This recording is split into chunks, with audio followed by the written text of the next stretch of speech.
Hello everyone, TAV Public School, Class 4th, भाषा माथुरी, chapter 8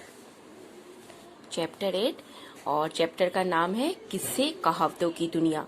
तो ये चैप्टर बहुत ही इंटरेस्टिंग होने वाली है, इसलिए आप लोग पूरा चैप्टर ध्यान से सुनिएगा और ध्यान से पढ़िएगा, क्योंकि आधा चैप्टर तो ध्यान से सुनने और पढ़ने से ही याद हो जाता है और उसका आधा से अधिक क्वेश्चन हमें ध्यान से पढ़ने से ही हमें क्वेश्चन का आंसर मालूम चल जाता है। इसीलिए आप कोई भी चैप्टर पढ़िए तो ध्यान से सुनिए और ध्यान से पढ़िए। तो ये जो चैप्टर है ना, किस्से और कहावतें, कैसे हम लोग जो रेगुलर यूज में जो किस्से और कहावतें, मुहावरे जो हम लोग बोलते हैं वो कैसे बनी, उसके पीछे कोई ना कोई तो कहानी होगा, तभी तो वो किस्से और कहावतें बने। तो यहाँ इस चैप्टर में आपको इसी तरीके का किस्से कैसे बने उसकी दो कहानियां इस चैप्टर में आपको बताई गई हैं। तो इस चैप्टर को ध्यान से पढ़िएगा, बहुत ही इंटरेस्टिंग और बहुत ही अच्छी स्टोरी है इस चैप्टर की। तो चलिए शुरू करते हैं। चैप्टर का नाम है किस्से कहावतों की दुनिया। आपने बहुत सारी कहावतें सुनी होंगी, जैसे आकाश पताल एक कर देना, मियाँ की चूती, मियाँ के सिर, कोल्हू का बैल आदि। क्या आप जानते हैं कि ये कहावतें कैसे बनी होंगी? तो लीजिए, आज आप दो कहावतों के बनने के मजेदार किस्से बढ़िए। तो पहला कहावत का जो कहानी है वो किस्सा स्टार्ट होता है यहाँ से। एक राजा था, उसके राज में ना चोरी होती थी ना डकैती। सिपाही करे भी तो क्या करे, सभी आराम से रहते थे। एक बार की बात है, रात का समय था। एक राहगीर राजमहल के पास से गुजरा, देखा सारे पहरेदार सो रहे हैं। उसके मन में उत्सुकता जागी कि महल कैसा होता है। डरते डरते वह महल में घुस गया। महल था भी बड़ा आलीशान, वहाँ कीमती सामान भरे पड़े थे। मन तो भया मन है, बड़े बड़े लोगों का भी डोल जाता है। वह तो ठहरा साधारण सा आदमी, सो लालच में आ गया। उसने छटपट कुछ कीमती सामान झोले में डाल लिया। सुबह होते ही शोर मच गया, राजमहल में चोरी हो गई। राजा परेशान हो गया, पहले ऐसा कभी नहीं हुआ था। राजा ने चोर को पकड़ने का आदेश दिया। सिपाहियों ने बहुत कोशिश की, पर नतीजा कुछ नहीं निकला। कुछ दिन ऐसे ही निकल गए। तो आगे बढ़ने से पहले यहाँ कुछ शब्दार्थ देखिए, जैसे उत्सुकता मतलब जानने की इच्छा, आलीशान मतलब बहुत बड़ा और भव्य। तो आगे का स्टोरी है, ये देखिए, यहाँ चित्र भी देखिए। ये राजा है, कीमती सामान देख रहा है, उसे लालच आ गया, उसने ले लिया और यहाँ शोर मच गया, सब राजा के पास शिकायत करने आए। और यहाँ देखिए, उधर चोर का साहस बढ़ गया, उसने फिर चोरी करने की कोशिश की। वह फिर चोरी करने में कामयाब हो गया, उसने दोबारा चोरी की। इस पर राजा बहुत बिगड़े, उन्होंने आदेश दिया चोर को जिंदा या मुर्दा पकड़ कर हाजिर किया जाए। नगर कोतवाल बहुत परेशान हो गया, चोर को तो जैसे चस्का लग गया था। एक दिन वह फिर महल में चोरी करने आया। इस बार सिपाही सावधान थे, चोर तुरंत पकड़ लिया गया। ये देखिए, चोर तुरंत में पकड़ा गया। तीसरी बार में सुबह सारे राज्य में खबर फैल गई। अगले दिन राजा का दरबार लगा। बड़ी शान से कोतवाल चोर को लेकर दरबार में हाजिर हुआ। बोला, महाराज, यही वह चोर। इसके घर से सारा सामान भी मिल गया है, इसे कड़ी से कड़ी सजा मिलनी चाहिए। मगर यह क्या? चोर तो कोतवाल के ही पीछे बढ़ गया। टपट कर बोला, कैसे कोतवाल हो तुम? यही रक्षा करते हो महल की? सारे पहरेदार सोते रहते हैं, फिर चोरी नहीं होगी तो और क्या होगा? कहीं ऐसा ना हो कि किसी दिन सारा खजाना लुट जाए। मैंने तो सबको यह बताने के लिए ही चोरी का नाटक किया था। लोग कहने लगे, वाह देखो, उल्टा चोर कोतवाल को डांटे। ये मुहावरा है ना जो हम लोग अक्सर यूज करते हैं, उल्टा चोर कोतवाल को डांटे। तो ये मुहावरा कैसे बना? तो ये इसी की कहानी है। तो पहला मुहावरा आप देखिए, इसका शब्दार्थ है हाजिर। हाजिर मतलब उपस्थित। कोतवाल मतलब नगरपाल, जो हम लोग के अभी के जो पुलिस होते हैं ना वो।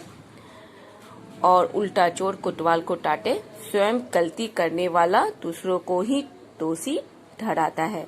वैसी जगह पर हम ये मुहावरा यूज करते हैं कि उल्टा चोर कोतवाल को डांटे। अब दूसरा कहावत देखिए, लीजिए एक और किस्सा पढ़िए। एक दिन गांव के मुखिया के घर भोज था। लोगों ने खाने की बड़ी बड़ाई की, खास तौर से खीर की तारीफ सभी ने की। कितनी मजेदार खीर थी, बिल्कुल रबड़ी जैसी। खाते खाते मन ही नहीं अघाता था। अघाता मतलब भरता, मन ही नहीं भरता था। उसी गांव में एक भिखारी था, माधो देख नहीं सकता था। माधो के कानों में भी खीर की बात पड़ी। उसने खीर कभी नहीं खाई थी। उसने सोचा पता नहीं खीर कैसी होती है, लोग इसकी इतनी बड़ाई कर रहे थे। उसने अपने साथी कालू से पूछा, कालू ये खीर कैसे होती है? कालू ने जवाब दिया, और कैसी उछली होती है। अब बेचारा माधो क्या जाने उछला लाल पीला कैसा होता है, वह तो देख नहीं सकता था ना, वह तो जन्म से ही नेत्रहीन था। उसने फिर पूछा, भैया उछला कैसा होता है? कालू कठिनाई में पड़ गया, इधर उधर देखने लगा। पोखर के किनारे एक बगुला दिखा। बोला, माधो बिल्कुल बगुले जैसा होता है। भला माधो ने कभी बगुला देखा हो तब तो समझे। कुछ देर माधो चुप रहा, फिर उसने सकुचाते हुए पूछा, भैया बस इतना बता दो कि बगुला कैसा होता है। अब कालू की कठिनाई और बढ़ गई। उसकी समझ में नहीं आ रहा था वह उसे समझाए तो कैसे। ये देखिए, है ना, उसे एक तरकीब सूझी। उसने अपनी बाह को कोहनी पर से मोड़ा, फिर हथेली पर से थोड़ा मोड़ा, माधो का हाथ पकड़ा, फिर उसे अपना हाथ टटोलने को कहा। कालू के मुड़े हुए हाथ को माधो ने टटोला, फिर गहरी सांस ली, निराश होकर कहा, थत तेरे की, खीर तो बड़ी टेढ़ी होती है, इसे खाना आसान नहीं होगा। बस इसी से मुहावरा बन गया टेढ़ी खीर, है ना।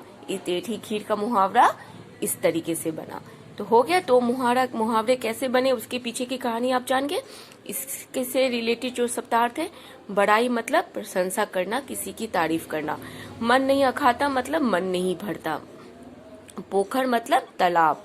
सकुचाते मतलब संकोच करना। टेढ़ी खीर मतलब बहुत मुश्किल काम, बहुत कठिन काम। अब इससे रिलेटेड जो क्वेश्चन है वो दिखा रहे हैं। अब कहानी के आधार पर उत्तर, जैसे वह तो ठहरा साधारण आदमी सो लालच में आ गया, है ना। तो राहगीर कहाँ से गुजरा, है ना। कहानी के आधार पर उत्तर दीजिए। वह तो ठहरा साधारण आदमी सो लालच में आ गया। राहगीर कहाँ से गुजरा, वह लालच में क्यों आ गया, उसने लालच में आकर क्या किया। तो ये तीनों चीज आपको आंसर, आपको अच्छे से चैप्टर पढ़े तो आपको पता है कि राहगीर कहाँ से गुजरा, महल के आगे से। वो लालच में क्यों आ गया, क्योंकि बड़ा सा महल देखा उसने और कीमती सामान देखा, तो साधारण सा आदमी था, सो उसके मन में लालच आ गया। उसने लालच में आकर क्या किया, तो महल के अंदर की कीमती कुछ सामानें उसने चुरा ली। ये हो गया। अब दूसरा है, चोर को तो जैसे चस्का लग गया था। तो पहला, चोर को क्या करने का चस्का लग गया था, तो चोरी करने का चस्का लग गया था। दूसरा, चोर कैसे पकड़ा गया, तो चोर ने एक के बाद एक के करके चोरी करनी स्टार्ट कर दी और उसने तीसरी बार वो पकड़ा गया, क्योंकि सभी लोग सिपाही सावधान हो गए थे, सतर्क हो गए थे, इस कारण से वो पकड़ा गया। तीसरा, अंत में चोर ने पकड़े जाने पर क्या कहा, तो उसने कहा, होता है ना उल्टा चोर कोतवाल को डांटे, तो उसने अपने ऊपर आई मुसीबत को दूसरे के ऊपर डाल दिया, दूसरे के ऊपर आरोप लगा दिया, सिपाही के ऊपर आरोप लगा दिया कि आप लोग ही ठीक से रखवाली नहीं करते महल की, तो क्या होगा, मैंने सबक सिखाने के लिए ही चोरी की। तो ये हो गया। इसका आंसर आपको आगे की कहानी में मिल जाएगा। तो ये हो गया। अब तीसरा है, उसने सोचा उसने सोचा पता नहीं खीर कैसी होती है। इसका रिलेटेड माधव ने खीर के बारे में किससे पूछा, तो इसमें है कि उसने अपने फ्रेंड से पूछा, उसने अपने फ्रेंड कालू से पूछा। और है दूसरा है माधव को क्यों नहीं पता चल रहा था कि खीर कैसी होती है, क्योंकि माधव नेत्रहीन था जन्म से ही। और तीसरा है माधव के साथी ने खीर की तुलना किससे करके बताया, तो उसने खीर की तुलना किससे करके बताया, बगुले से किया और उछले रंग से किया। ये हो गया। अब दूसरा है उचित उत्तर पर सही का निशान लगाइए। क राजमहल में चोरी होने से कौन परेशान हो गया, तो राजा, सिपाही, राहगीर, कौन परेशान हो गया, तो आप इसका आंसर बताइए कि परेशान राजा हो गया। राजा ने किसे पकड़ने का आदेश दिया, पंडित, चोर या किसान। चोर को। एक दिन गांव में किसके घर पर भोज था, रामू, कोतवाल या मुखिया के घर पर। अब तीसरा है इस पाठ में आपने जिन दो कहावतों के बनने के मजेदार किस्से पढ़े उन्हें लिखिए। तो कौन से दो कहावत है, पहला है उल्टा चोर कोतवाल को डांटे और दूसरा है टेढ़ी खीर। अब इसके आगे बातचीत के लिए कुछ है, जैसे किसी ऐसी घटना के बारे में बताइए आप जब आपने उल्टा चोर कोतवाल को डांटे वाला काम किया था, ऐसा कुछ किए होंगे तो वो आप चर्चा कर सकते हैं। दूसरा है भोज क्या होता है, क्या आपने कभी भोज पर गए हैं, तो इसके बारे में चर्चा कीजिए। यदि आप सांप शेर के बारे में बताना हो तो कैसे बताएंगे, तो ये भी आप चर्चा कर सकते हैं। तो इसके बाद है आपकी बात। महल और गांव शब्द सुनते ही उनसे जुड़ी कुछ चीजें आपके मन में आती हैं, जो डायरेक्ट आपके मन में आती है, उन्हें नीचे थी कई तालिका में लिखिए। महल शब्द अगर कोई आपके सामने बोलता है, तुरंत आपके दिमाग में क्या आता है वो लिखिए। बड़े बड़े घर, मकान, हवेली, क्या आता है वो आप लिखिए। गांव पे का नाम लेते हैं, आपके मन में कौन सा चित्र आता है, कौन से गांव का नाम आता है, कैसी तस्वीर आती है, क्या क्या गांव से रिलेटेड क्या क्या चीज आता है, वो आप यहाँ पे लिखिए। उसके बाद है नीचे दिए गए कामों में से जो काम आपके लिए टेढ़ी खीर है, मतलब बहुत मुश्किल है, उन पर सही का निशान लगाइए। जैसे काम परीक्षा देना टेढ़ी खीर है, अगर है तो टिक लगाइए, नहीं है तो क्रॉस लगाइए, छोड़ दीजिए खाली। पेड़ पर चढ़ना टेढ़ी खीर है, तो आप टिक लगाइए। 2 घंटे लगातार पढ़ना, क्या ये आपके लिए मुश्किल है, टेढ़ी खीर है, तो टिक लगाइए। पतंग उड़ाना क्या आपके लिए मुश्किल है, टेढ़ी खीर है, तो टिक लगाइए, वरना खाली छोड़ दीजिए। बटन टाकना तो या अगर टेढ़ी खीर है आपके लिए तो टिक लगाइए, वरना खाली छोड़ दीजिए। ऊन का गोला बनाना तो इसे भी टिक लगाइए या खाली छोड़ दीजिए। इसके बाद है अपनी कल्पना के अनुसार कोई जवाब दीजिए। जैसे पाठ में आए दोनों किस्सों को अपनी कल्पना के अनुसार आगे बढ़ाइए और कक्षा में सुनाइए।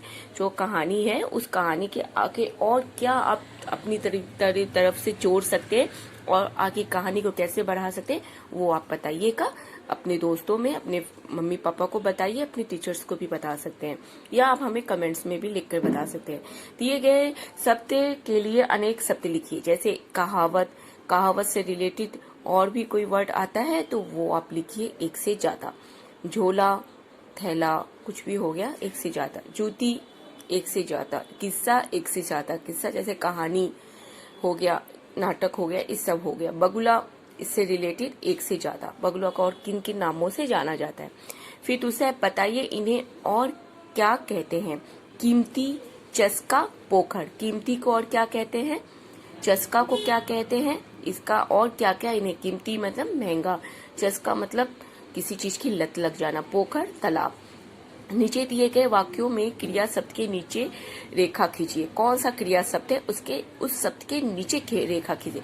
उसने एक बगुला देखा, किसने देखा, कौन सा क्रिया है, तो उसके नीचे आप लाइन खींचिए। चोर को तुरंत पकड़ लिया गया, उसके नीचे लाइन खींचिए। सभी आराम से रहते थे, जो क्रिया वर्ड है उसके नीचे लाइन खींचिए। जीवन मूल्य से रिलेटेड शब्द है, जैसे चोर को तो जैसे चस्का लग गया। पाठ में चोर की चोरी करने की आदत पड़ गई, उसे मजा आने लगा। आपके विचार से चोर को यह आदत क्यों लगी होगी, ये आप विचार करके आप मम्मी पापा को बता सकते हैं, टीचर्स को अपने भाई बहन को बता सकते हैं। व्यक्ति चोरी कब करता है और क्यों करता है, अपने लालच पर कैसे काबू पाया जा सकता है, ये सब आप हमें कमेंट्स में भी बता सकते हैं। कमेंट्स में भी करके आप हमें बता सकते हैं कि इन सब का आंसर। चोरी का चस्का लगना गलत बात है, किस चीज का चस्का अच्छी बात हो सकती है, ये सब आप हमें कमेंट्स में भी बता सकते हैं, या अपने मम्मी पापा को भी बता सकते हैं, फ्रेंड्स को भी बता सकते हैं। आगे का है, जैसे कुछ करने के लिए आओ कहावत अब पछताए होत क्या, जब चिड़िया चुग गई खेत पर किस्सा बनाइए।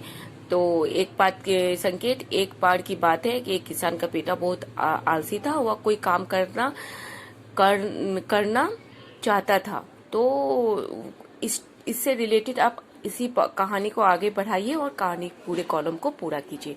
दूसरा है, नीचे कुछ मुहावरे या कहावतें लिखिए, जैसे अंग अंग ढीला होना, पीठ थपथपाना, अंगूठा दिखाना, नाम काटना, 9-2 11 होना, काला अक्षर भैंस बराबर। इसी तरह आप कुछ अन्य मुहावरों या कहावतों को इकट्ठा करके पर्चियों पर लिखकर एक डिब्बे में डालिए। फिर कक्षा में आप डिब्बे में पर्ची उठाकर उसके अनुसार मुहावरे या कहावत पे अभिनय कीजिए, या बाकी बच्चे मुहावरे कहावतों को पहचाने। इस टाइप से आप गेम खेल सकते हैं। तो इस तरीके से चैप्टर पूरा हो जाता है। अगला चैप्टर है, छोटा सा चैप्टर है, ये है नानी की नाव चली। इसका वीडियो हम अलग से बनाएंगे, जिसे आप बाद में देख लीजिएगा और पूरी वीडियो को वॉच कीजिएगा और मेरे चैनल को सब्सक्राइब कीजिएगा, ताकि ऐसी नई नई स्टोरी और आपको इससे रिलेटेड हिंदी चैप्टर, भाषा माधुरी से रिलेटेड हर चैप्टर, हर सब्जेक्ट का आपको आगे मिलते रहे। Okay, thank you.